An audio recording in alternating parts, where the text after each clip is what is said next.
Hello అందరికీ welcome to my channel mercy honey. మీరందరూ ఎలా ఉన్నారండి? మీరందరూ చాలా బాగుండాలని కోరుకుంటున్నాను. నా సైడ్ నుంచి ఒక రిక్వెస్ట్ అండి, వీడియో చూస్తున్నారే కానీ లైక్ చేయట్లేదు, కనీసం షేర్ కూడా చేయట్లేదు. ప్లీజ్ అండి, ఎవరైనా కొత్త వాళ్ళు చూస్తుంటే సబ్స్క్రైబ్ చేసుకోండి. సబ్స్క్రైబ్ చేసుకున్న వాళ్ళు చూస్తుంటే ప్రతి వీడియోకి ఒక లైక్ కొట్టండి. ఆ లైక్తో మాకు వీడియోస్ ఇంకా తీయాలని ఇంట్రెస్ట్ వస్తుంది. లైక్లు రాకపోతే ఏం చేస్తాంలే అన్నట్టు అనిపిస్తుంది అనమాట. ప్లీజ్ చూసిన వాళ్ళందరూ ఒకసారి ఆ లైక్ బటన్ కొట్టారంటే మాకు చాలా హ్యాపీగా ఉంటుంది. క్రిస్మస్కి ఇంతకుముందు వీడియో పెట్టాను కదండి, ఆ వీడియో తర్వాత ఇది కంటిన్యూషన్ అనమాట. అందరికీ ప్రైజెస్ అయితే డిస్ట్రిబ్యూషన్ చేశారు. ప్రైజెస్ డిస్ట్రిబ్యూషన్ అయిపోయిన తర్వాత అందరు ఇలా లంచ్ చేసామన్నమాట. అక్కడే చెప్పాను కదా, 150 మెంబర్స్కి ఎస్టిమేషన్ వేసుకుంటే 230 మెంబర్స్ వచ్చారండి. ఇంకా ఫస్ట్ బంత్ అయితే అయిపోయిందనమాట. సెకండ్ బంత్కి కూర్చున్నాము. నేనైతే సెకండ్ బంత్కి కూర్చున్నాను. సెకండ్ బంత్ మొత్తం చర్చి కూడా ఫుల్ అయిపోయింది. ఇది థర్డ్ బంత్ అనమాట. ఈ క్రిస్మస్కి ఫుల్గా అంటే ఫుల్గా ఎంజాయ్ చేస్తాడండి. అందరు వాడిని ఎత్తుకొని ఆడిపించడం అంట, అటు ఇటు తిరగడం అంట. గిఫ్ట్స్ ఇచ్చారు కదా, ఆ గిఫ్ట్స్తో ఆడుకోవడం, ఫుల్ ఎంజాయ్ చేశాడనమాట.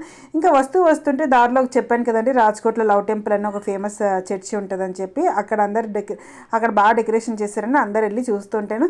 మేమైతే ఈ 7 ఇయర్స్లో ఎప్పుడు వెళ్ళలేదు కాబట్టి ఒకసారి వెళ్ళి చూద్దామన్నట్టు అక్కడికి వెళ్ళామన్నమాట.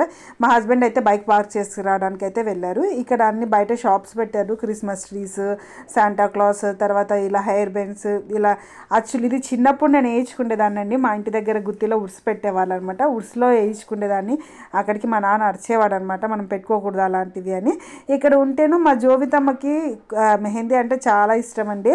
తనకి ఇప్పుడు హాలిడేస్ కదా, పెట్టమని చెప్పింది. సర్లే పెడతాలే అని చెప్పాను. అది కనిపించేసరికి ఎక్కడో ఫోన్లో వీడియోస్లో షార్ట్స్లో చూసిందంట. నాకు కావాలి మమ్మీ, నాకు కావాలి మమ్మీ అని సతాయిస్తుంటే సర్లే చిన్న పాప కదా అన్నట్టు నేనైతే వేయించాను. ఓన్లీ రెండే వేయించుకుందంటే, ఒక ఫింగర్కి ప్లస్ ఒక పెద్ద అచ్చు వేయించుకుంది. అదైతే బ్లాక్గా ఉంది. మరి మరుసటి రోజుకి రెడ్ అయిపోయింది అనమాట. ఆ రోజు అంతా బ్లాక్గానే ఉన్నింది.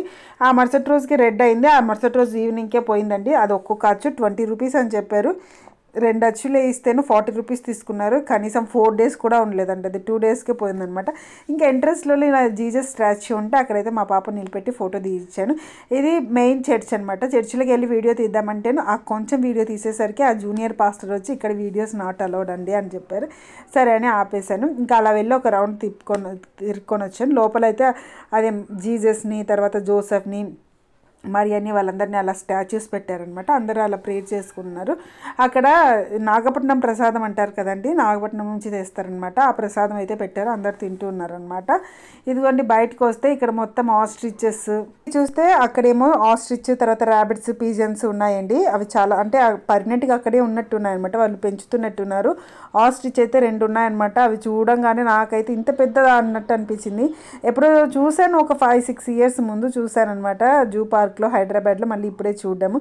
ర్యాబిట్స్ అయితే చూడడానికి ఎంత క్యూట్గా ఉన్నాయో. అక్కడైతే చిన్న చిన్న ర్యాబిట్స్ కూడా ఉన్నాయండి. అప్పుడే పిల్లల్ని పెట్టినట్టు ఉన్నాయి. కానీ వాటి దగ్గరికి వెళ్తే ఎంత స్మెల్ వస్తుందంటే, బాబోయ్ ఎంత స్మెల్ వస్తుంది. ఇన్ని రోజులు మా అమ్మాయి నాకు ర్యాబిట్ కావాలా అనేది, కానీ ఆ స్మెల్ చూసిన తర్వాత నాకు వద్దని చెప్పింది అనమాట. ఇక్కడ తర్వాత మరి ఇలా సెటప్ చేశారండి. ఇక్కడ చిన్న చిన్న హౌసెస్ అయితే భలే ముద్దుగా ఉన్నాయండి. అసలు జీసస్ పుట్టాడు ఒక పశువుల పాకలు అంటారు కదా, చూసారా? ఇన్ని అంటే అప్పుడు ఆ ఊర్లో కూడా ఇన్ని ఇండ్లు ఉన్నా కూడా దేవుడు తను పుట్టడానికి ఒక పశువుల పాకని ఏర్పరచుకున్నారు అన్నట్టు థీమ్లో వాళ్ళు అలా డెకరేషన్ చేసి పెట్టారు. అందులో జ్ఞానులు, తర్వాత గొర్రెల కాపర్లు రావడము అంతా భలే సెట్ చేశారండి. కానీ ఇక్కడ 2 డేస్ తర్వాత వర్షం అంటున్నారు. వర్షం పడితే అది మొత్తం పాడైపోతుందేమో. కానీ ఇదైతే ఫస్ట్ వరకు ఉంచుతారంట. జోవిత వాళ్ళ స్కూల్లో నిర్మలా కాన్వెంట్లో కూడా పెడతారండి. అక్కడికైతే వెళ్ళట్లేదు. మేమైతే చూడడానికి వెళ్ళాలనుకుంటున్నాం కానీ కుదరట్లేదు అనమాట. ఇంకా అక్కడ చూసుకొని వచ్చేసేసరికి మా మూన్గాడ్ అయితే లెగిసిపోయాడండి. ఇంకా మా జోవితమ్మ కూడా పడుకోలేదు. ఇంకా ఈవినింగ్కి బయటకు వెళ్దాం అనుకున్నాం కానీ చలికి అస్సలు అవ్వలేదండి బయటికి. అందుకే నేనైతే వద్దు, చికెన్ తీసుకురాపోండి ఇంట్లోనే చేస్తా అంటే సరే అని చికెన్ తీసుకొచ్చేసారు మా హస్బెండ్. చికెన్ చేసేసి పూరి అయితే చేశాను. పూరి అయితే పిల్లలు వేడివేడిగా చలికి ఇష్టంగా తింటారని చెప్పి ఈ స్నేక్ ఒకటి కొనుక్కున్నాడండి మా మోన్గాడు, రబ్బర్ స్నేక్. వాళ్ళ అమ్మమ్మ కొనుక్కునింది ఇంతకుముందు వచ్చినప్పుడు. వాళ్ళ అమ్మమ్మ తీసుకెళ్ళిపోయింది. వాడికి కావాలంటే ఇంకొకటి కొనిచ్చారనమాట. ఆ స్నేక్ని పట్టుకొని అందరినీ బెదిరిస్తూనే ఉన్నాడు. చర్చికి పోయి స్కిట్ అన్న డ్రామా అన్న ఒకటే అమ్మా.